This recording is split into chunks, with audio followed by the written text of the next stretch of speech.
Procediamo con la premiazione dei 100 rana ragazzi femmine.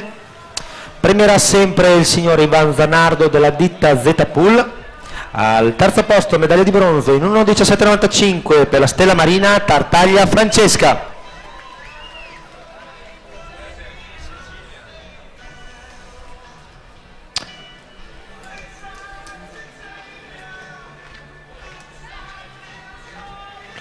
Medaglia d'argento per Colla Maddalena della Fondazione Bentegodi con il tempo di 1.16.38.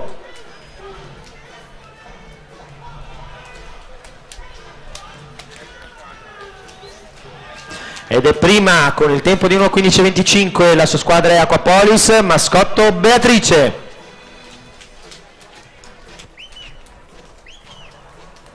Presentiamo la prossima serie in programma, la numero 4, alla corsia 1 Vianello Leonardo Ranazzurra, alla 2 Alba Tommaso Città Sport Vicenza, alla 3 Penasa Pietro Rarinantes Romagna, alla 4 Busatta Cesare rappresentativa Idros, alla 5 Rosa Matteo Magnago Nuoto, in 6 Comunello Angelo rappresentativa Rosà, alla 7 Cavasen Federico rappresentativa Idros, alla 8 Palazzolo Giulio Gabbiano.